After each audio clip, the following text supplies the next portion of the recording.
Bonjour à tous.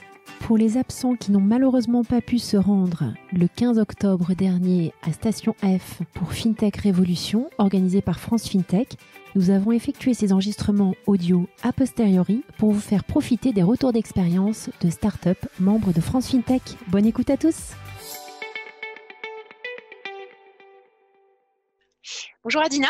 Bonjour Solène. Ravie que tu nous rejoignes pour ce retour d'expérience France FinTech a posteriori, puisqu'on enregistre après l'événement. Tu n'as malheureusement pas pu venir. Donc, je suis ravie que tu aies accepté d'enregistrer cet audio avec moi. Pour ce retour d'expérience, il y a beaucoup de choses qui se sont passées pour Active Asset Allocation ces 10 dernières années. On va peut-être pas revenir dans tout le détail. Vous avez des très beaux clients entre-temps qui vous ont rejoints comme AG2R, Generali ou encore la Maïf, mais j'en cite que quelques-uns parmi la constellation de clients que vous avez. Est-ce que tu pourrais nous rappeler ce que vous faites aujourd'hui et en fait comment toute cette proposition de valeur s'est construite au fil des années?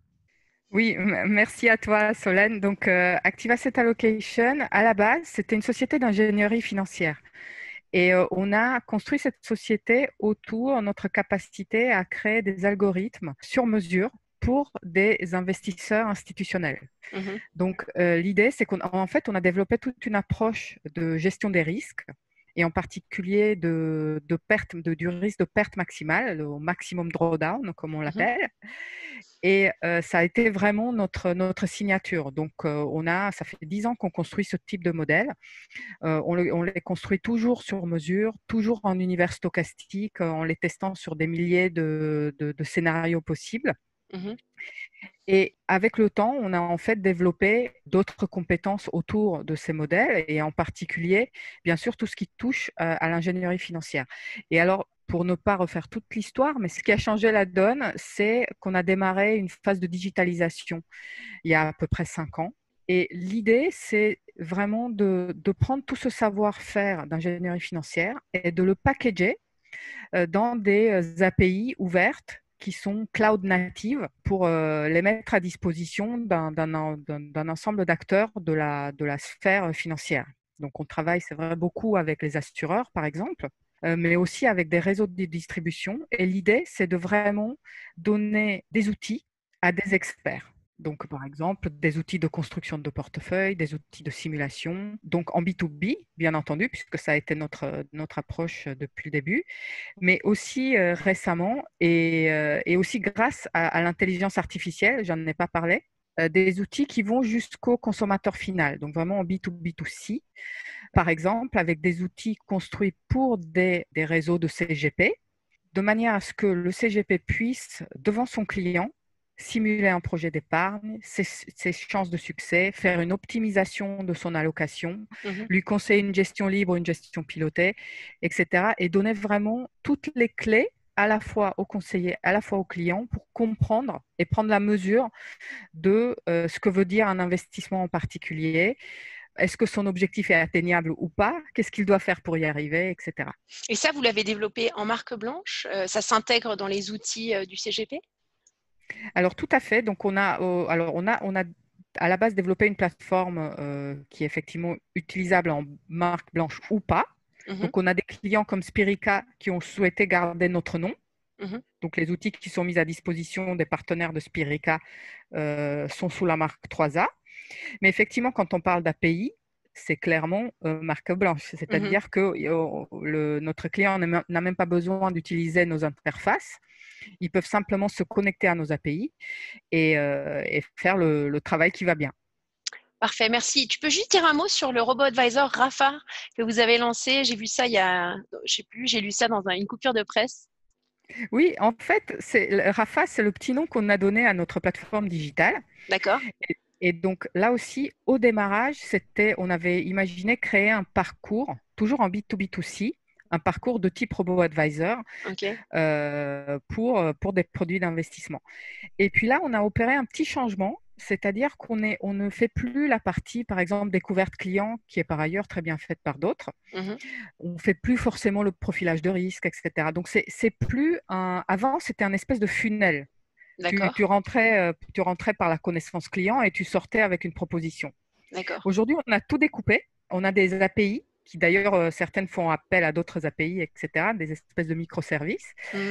Et d'ailleurs, on a été beaucoup aidé par Microsoft dans le process, puisqu'on a migré. On est sur le cloud Azure de Microsoft. Et donc, là, l'idée, c'est que nos partenaires, qui sont des grosses institutions, certains plus petites aussi, mais puissent utiliser que des bouts très experts de notre savoir-faire. Par exemple, alors que tout le monde a un parcours client, peu de gens ont des simulateurs.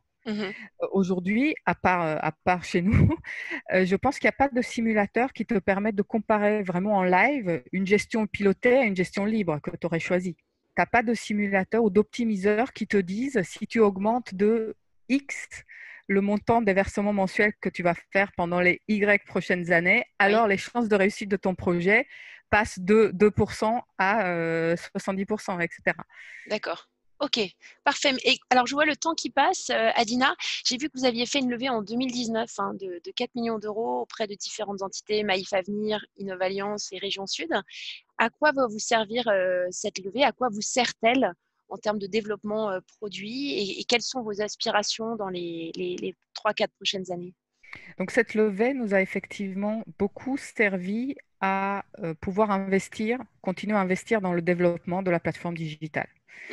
Donc ça, c'est quelque chose qui, quand on veut bien le faire, demande beaucoup de cash, on va dire. Donc on a beaucoup investi là-dedans. On a investi dans les gens. On a une équipe aujourd'hui de 16 personnes qui sont très pointues. Donc ça aussi, il faut pouvoir la maintenir. Les payer, exact, tout simplement. On a fait aussi un gros push sur l'intelligence artificielle. Aujourd'hui, on l'utilise à plusieurs niveaux, mais notamment, par exemple, pour faire des reporting individualisés qui vont avec les gestions individualisées que l'on propose à nos clients. Ça, c'est assez important. Et au-delà de ça, cette levée nous a permis en fait, de nous hisser à un niveau institutionnel parce qu'on travaille avec des gros clients et que c'est important de savoir que même si on a été déjà là pendant 10 ans, on sera encore là pendant les 10-20 prochaines années, puisque travailler avec une fintech, ça n'est pas dénué de risques, et notamment du risque qu'elle ferme boutique. Donc, c'était important pour sécuriser nos clients. Et puis, au-delà de ça, que ce soit Maïf ou Allianz, ce sont typiquement des clients. Ils sont très représentatifs des besoins qu'ont nos autres clients. Et donc, pouvoir travailler première main avec ce type d'investisseurs et de clients et de pouvoir développer avec eux en coproduction des choses, c'est une richesse formidable pour 3A. Un tout grand merci, Adina, pour ce retour d'expérience. C'était très intéressant. Je te dis à très bientôt. Merci Solène, à bientôt. J'espère que vous avez bien profité de cet enregistrement audio. N'hésitez pas à vous connecter sur le site de France FinTech pour en savoir davantage.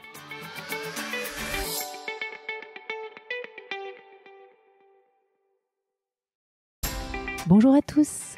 Pour les absents qui n'ont malheureusement pas pu se rendre le 15 octobre dernier à Station F pour FinTech Révolution, organisée par France FinTech, nous avons effectué ces enregistrements audio a posteriori pour vous faire profiter des retours d'expérience de start-up membres de France FinTech. Bonne écoute à tous. Cet enregistrement est en anglais. Hi Charlie. Hi Solène, how are you? I'm fine, thank you. I'm very happy that you can attend that FinTech Revolution. We were very sad not to see you at Station F last week, but very happy that you can make that record with me today. We would be interested to know more about your value proposition, and since it's a feedback and a debriefing session, can you explain to us how this value proposition evolved those last 6 years? Great. Yeah. So Kabul Advantage, I started in 2014. I guess since then we've raised nearly $100 million. We now have 500 plus clients in 80 countries, and we help banks, fintech companies, investment companies, insurance companies, all deal with the problem of terrorist financing and money laundering. So if you're onboarding a new client or making a payment, you need to make sure that money isn't going to cartel members or sanctioned entities or corrupt politicians or drug traffickers. So what we have is a database of people and companies and everything about them. And all of our clients send us the information, we analyze it, and then tell them where the risk is. So if a payment's going to a heroin supplier, or if a new customer is a pirate in Somalia, we help them stay out of jail and also do it efficiently so they don't have to spend their entire fundraise on dealing with compliance issues. Thank you very much, Charlie. And do you have your own database, or do you use other databases such as WorldCheck, for instance? Yeah, so we are much better than WorldCheck, and we have our own database. So I guess part of the reason to start the company was because companies had huge problems with WorldCheck in terms of they missed lots of records, they had too many false positives, and that's because WorldCheck is kind of this very old database that hasn't been invested in, that was launched in 9/11, and whereas what we're doing is pulling in via computers millions of data points from all over the world and real time pushing the data in, analyzing it. So it's a much more modern solution compared to WorldCheck. In terms of offering currently, so you have APIs at disposal for financial institutions and fintech players. Do you have also monitoring tools that we can install locally? Can you give us an overview of all the services, the range of services that you offer? Precisely. So I think 95% of our searches all go via the API. So, and we built it up, we built the whole platform from the ground up. So in terms of the way you use it, it's for the fintech audience, it's the whole workflow. So as soon as you bring a client on board, so you've done a big advertising campaign, you've got billboards on the Champs-Elysees, and then all the customers sign up. You need to check which ones are terrorists, which ones are corrupt, and which ones are okay. And then a month in, some of your 5 million clients, a few of them carry out terrorist attacks, or they behead someone. At that point, you need to offboard them, or they start making payments and the money is going to fund different chemical weapons plants in Syria, or it's going to fund a jihad in Nigeria, or whatever the problem is. We will tell you so that you don't get fined billions of dollars, and also you don't need to hire hundreds of people to do it manually. Okay, excellent. You recently raised a Series C of $50 million, and you told that you already, generally you raised more than $100 million. That's correct? Exactly, yeah. Can you give us some, insights and for us to have a great overview of your strategy for the 5 coming years?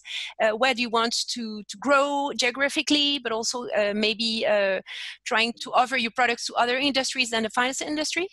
Exactly. So I think we already have clients in 80 countries, and we already have clients across every industry, every geography. So really the $50 million we're investing in making the data better, extending the scope of data. So we want to have every person, every company in the world, and much more about them. So just having many more facts about a person, so you can better understand their behavior, their dynamics, all the connections. So I think really it's really about the data and having a much more extensive understanding of every counterparty, every supplier, every customer, every employee, every relationship. You'll be able to type in a name, any person in the company, and know everything about them immediately. And is it easy to across all the region, across the globe, to develop your database, or are there some regions where it's more complicated from a data protection perspective, for instance? And so what we've done is map every geography in the world, every political structure, every language, every media publication, every government source, every business registry. So, and then what we do is kind of in real time, we'll use machine learning to automatically understand. So we built classifiers in Dutch, in Italian. So if there's a money laundering scandal or a gang in Holland or in Italy or in South America or in Russia, then we can read Chinese, we can read the Cyrillic, we have all data sources, and also importantly, we have a single view. So the more information we have, the more facts about the person we have. So, and then the more connections, and therefore you can make choices very, very quickly, because lots of the fintechs need to operate at massive scale. So the more information and the more speed we can give you, the better, because it's cheaper and lower risk. That's very interesting. Thank you very much, Charlie. Awesome to hang out with you, and see you soon at Station F.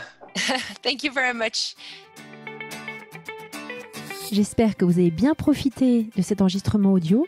N'hésitez pas à vous connecter sur le site de France FinTech pour en savoir davantage.